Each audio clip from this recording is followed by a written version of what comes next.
Hi everyone, it's Jerry. This is a round 4 game from the 2016 Candidates Tournament between Sergey Karjakin playing on the white end and Viswanathan Anand. This is certainly a big moment in the tournament. These players here are two of the three pack leaders thus far, along with Levan Aronian. Each has 2 points going into this round. So let's see how it would play out. Karjakin opened with knight f3, Anand replying d5, and now e3. This was just a little bit surprising to me. I'm not used to seeing this at the top level.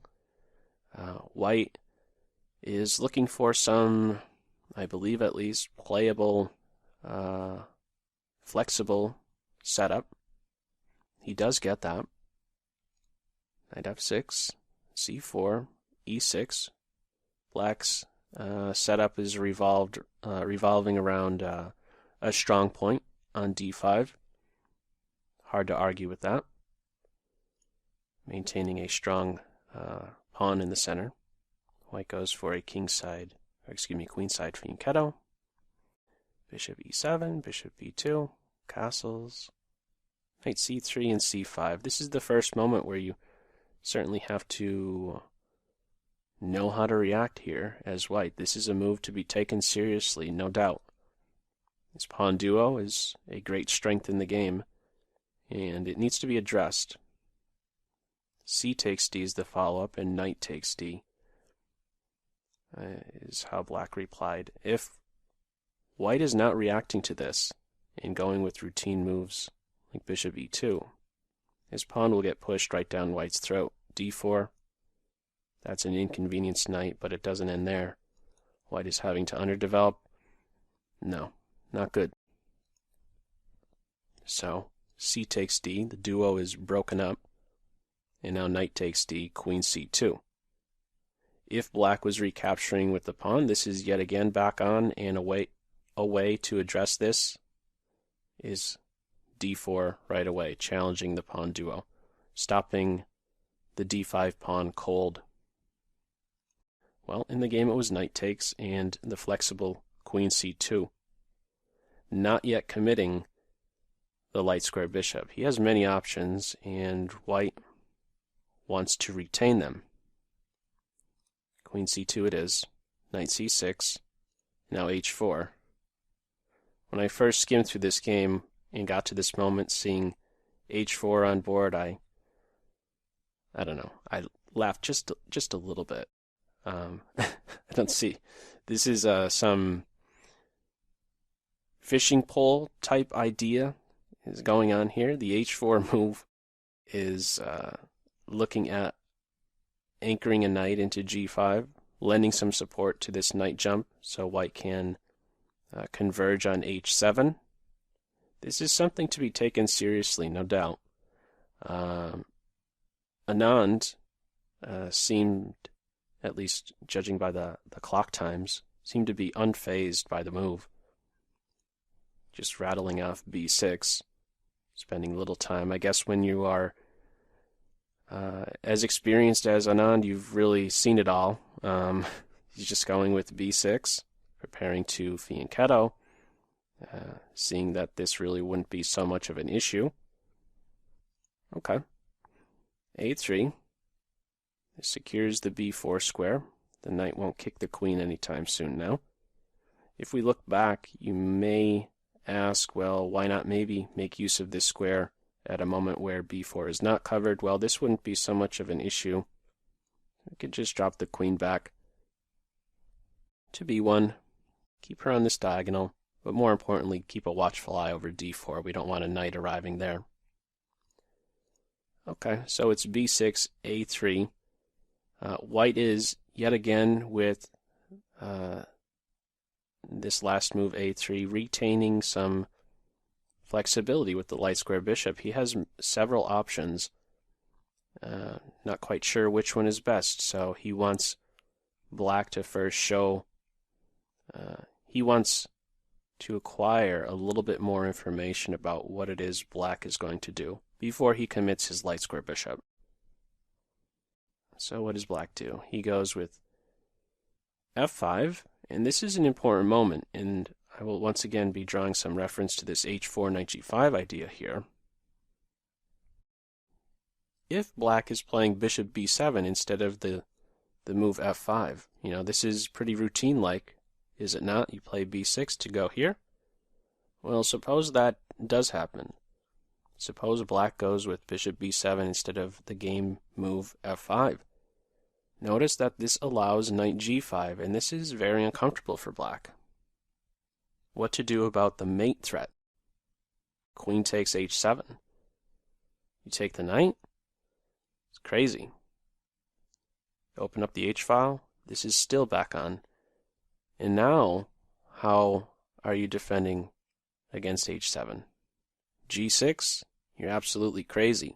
Your last move you gave up the dark square bishop, and your very next one is to weaken your dark squares, especially with your opponent already having a dark square bishop, observing these weak points.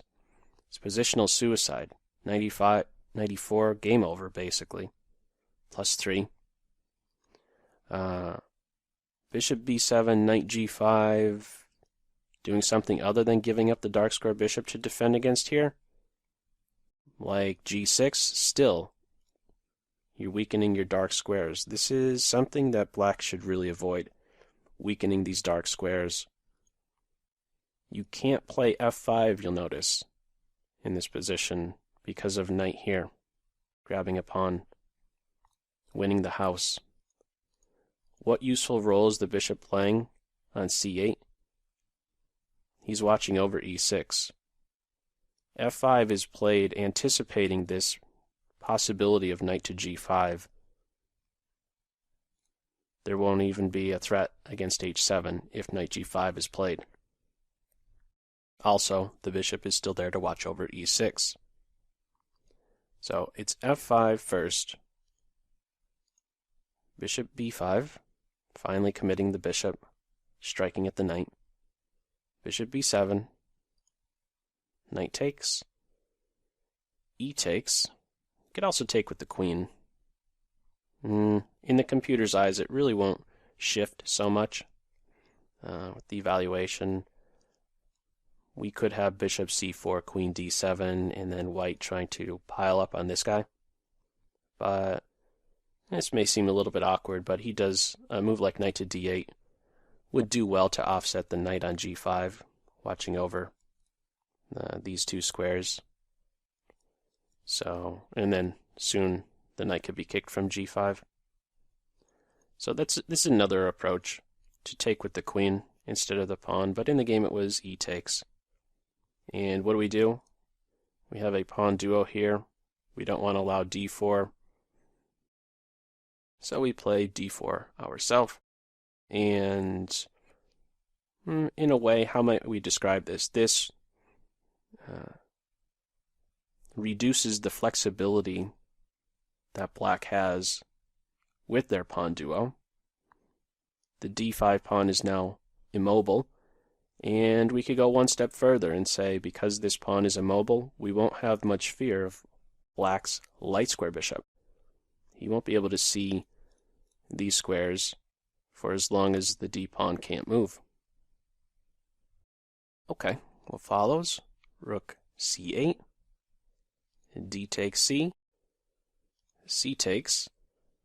We have now a hanging pawn structure. White now castles. And there is no fear of losing this pawn here, because in the end, white would grab the pawn on c5. This kind of stuff is no good. You just gave up a very important, black would have given up a very important dark square bishop, and there's no good reason to do that. So it's bishop f6, offsetting this really strong bishop. Rook f to d1, knight e7, securing these points here. These guys, without question, the c5 and d5 structure will come under some fire. So the knight is there to reinforce d5, dark square bishops are off, and now g3. This is a move that really, I don't The word shocked is maybe a bit too strong, but it certainly captured my attention. Like, it just seems really odd to weaken these light squares when your opponent already has a bishop that could potentially make use or take advantage of these weaknesses. Yeah, just viewer beware, or, player beware. Making a move like this is really weakening. I mean, the knight is already a loose piece, and maybe he could be struck at immediately with d4. White has, of course, worked this out. He knows he has calculated that d4 would not be an issue, but yeah, just be careful about making a move like g3. What was his intention with it? It's to rule out any idea of, let's say, f4 to, break at the white kingside structure. If f4, we're just winning a pawn, and we have a fine structure. It's a solid structure here, and we're up a pawn. So it's to get some security over f4, but again, we have some serious weaknesses here. f3, the light squares are weakened. If d4 is played after the g3 move, white can play queen e2, defend the knight, and now black runs the risk of dropping their d-pawn. And note also that this is not a possibility to take advantage of these weaknesses here on the white kingside because of bishop c4, and there goes your queen. So white has worked this out that d4 would not be an issue. So what did black play? He went with bishop a6. The light square bishops are exchanged. And it should be pretty clear that white is the side trying for something. He's the one who's pressing. White must be the side trying to win here. Like, this hanging pawn structure is starting to turn more into a liability than an asset. The more exchanges we have on board, this hanging pawn structure tends to be more of a liability as more trades occur. So, unfortunately, black is going to have to defend some for these next several moves. White will be applying pressure to this hanging pawn structure. First, a little queen improvement. This is preparing to anchor a knight into e5. He will soon have, he'll have some support now with the queen. So rook b8, rook a c1, queen d6, knight e5, rook b7, and now knight to d3. This is a strong post for the knight. He has, it's a really good knight that white has. If we just do one piece comparison in this position, a white knight versus black knight comparison, black knight is completely defensive, whereas the white knight is the one who is throwing the punches, throwing strikes at the c-pawn, and hey, maybe he jumps over here to f4 and starts throwing punches at the d-pawn. Could have similar stuff like that happening with the rooks, where they look to double on the d-file, and then maybe when black goes to defend the d-pawn, they then quickly shift over towards the c-file and try to catch black off balance. It's very difficult to meet this change. Well, it's very difficult to continually defend both c and d pawn. To be in a flexible position on the black end to meet some quick change up, let's say, attacking the d pawn and then shifting over, attacking the c pawn. That could be difficult to meet without question. And the knight, as it stands right now, we're ready to win a pawn without fear of ending up in some pin because we could lend support soon thereafter with the b4. So this needs to be addressed. What is tried is c4. Again, as mentioned, if black plays here, we could have knight to f4, rook d2, rook to d1. Maybe even in some cases there's a queen c4 move after this pawn has been removed, taking advantage of this diagonal towards the black king. So what does black try after knight d3? He pushes, b takes, rook takes. I should mention that when this push is made, d4 is now a new home for white piece. d4 square has been weakened. So b takes c, rook takes, queen e5, welcoming some more exchanges. This is a good idea. Queens are now off. We no longer have a hanging pawn structure, but we have black with an isolated pawn. This too is a liability. We have a knight on board and a rook that are really well placed. If black is avoiding this exchange of rooks, this is one move that I thought about. Why not just avoid the rook exchange and put some pressure on the a pawn? Well, there would follow rook takes pawn, and you can't take the rook because you'd get mated. This knight is controlling f7. And similar story if the rook comes over here to kick the knight. Rook takes d. Okay, so the rooks are exchanged. A rook and knight ending. g6, rook c5. It is certainly white trying for something still. Earlier I referenced the knight. If we did a knight comparison, well, how about now a rook and knight comparison? Both are tipping in white's favor. Just a tremendous piece is this white rook. Pressure on both the a pawn and the d pawn, and black is completely defensive. A knight, this is really you can't really ask too much more of a knight. He's in the center of the board, many options, and the black knight remains completely defensive. And there's nothing to pinpoint on the white end either. This is a base point, but it's easily covered by the king. This pawn is watched over by the rook, so black has to come up with something here. Very tricky to play. So we have a little improvement here with the white rook. Now he's really can't really ask too much more out of a rook, can you? Lending support to your pawn, pressure here, some pressure against g6, and this may play a role. This pressure against g6 combined with breaking down the structure here, the h7, g6, f5 structure.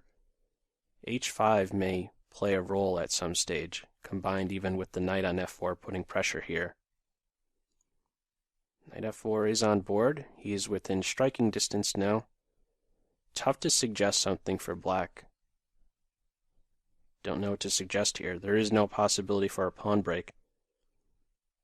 d4, we exchange. The a7 pawn drops. Black just has to hold tight. Give a check. The knight is relocating to d4, coming over to target the a pawn. Black is there to defend. a4 secures the knight. Rook b7, rook c6. We have a little back and forth here with the rooks, or with the rook movement. And eventually he settles in on d6. And if we just look at black's position right here, well, their next move, it's difficult to suggest something here without question. Rook stops a6. Can't dislodge the knight now. This knight can't move, otherwise the d pawn drops. And where do you go with the rook? both c7 and d7 are covered. And if you leave the 7th rank, white gets to the 7th rank. And that, sure enough, is what we have in the game. Rook b6 is played, rook d7 follows. And he's that much more powerful on d7. If you wonder why play rook b6 and allow this strengthening or this rook improvement with rook d7, well, what else are you going to do? I mean, you have to make a move, and yeah, I believe that this is what we would consider a Zugzwang. Whatever move you make here as black, your position will worsen some. I mean, yeah, it's just going to get worse here. What can you do? Move the king back?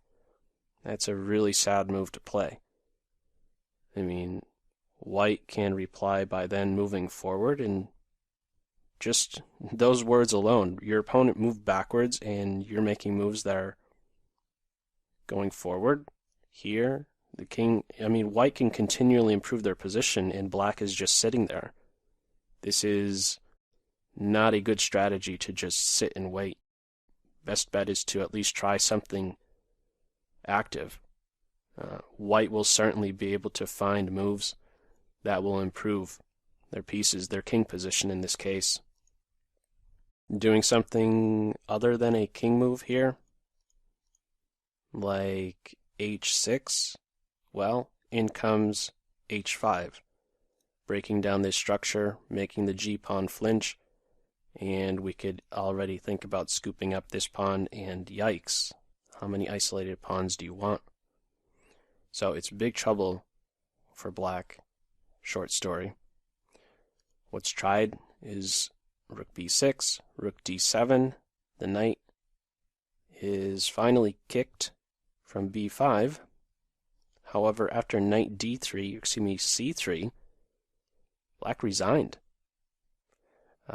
This was a little surprising to me to see this final position, and then it went no further. And why exactly is that the case? Well, let's have a look. What are you doing about the threat to take on d5? To not only win a pawn, but pounce on this pinned piece. If we have a king and pawn ending where white is up a pawn, it's a win for white. There's not going to be any issue with that. And if you try to get out of the pin with king here, this allows for rook takes knight check. King takes, knight takes d5, and we are now up a piece. There's no way to avoid the loss of a piece or to end up in an endgame where you are down, where black is down a pawn. And for these reasons, black resigned. What else is there? Again, just getting out of the pin like this, even though rook takes knight isn't hitting with check, there isn't some in-between move with, let's say, rook to c6, because we could grab the pawn and defend our rook, and yeah, we're securing that extra piece. Not sure what else there is to recommend after knight c3. If rook here, again, we're just taking and trading all the way down to this king and pawn ending, and this is a pretty simple win. Just showing how it might play out. You could even give up that a pawn, king c4, king c5, and white is miles ahead with queening their pawn. But this is as far as it went, knight c3 again. Black at this stage realized they're either going to be down a full piece or they're going to have to enter a king and pawn ending being down a pawn, which is an easy win at this level, of course. If I'm to just go back to the position where there are still the light square bishops on board, I think that this is the one spot where maybe black could have done better. This, I was mentioning about how, the more that pieces are exchanged, in a position where black has the hanging pawns, this will only benefit white as more pieces are exchanged, and bishop a6 is welcoming another piece exchange.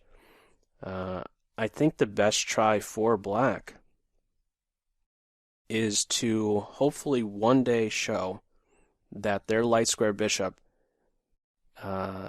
is better than white's bishop on this diagonal. To try and show one day that, you know, I can take advantage of the f3 squares, or the f3 square and g2, maybe mate the king somehow, you know, getting a rook one day here combined with the bishop on b7. I think that this was the best opportunity to keep the another minor piece on board, to keep the light square bishops on board.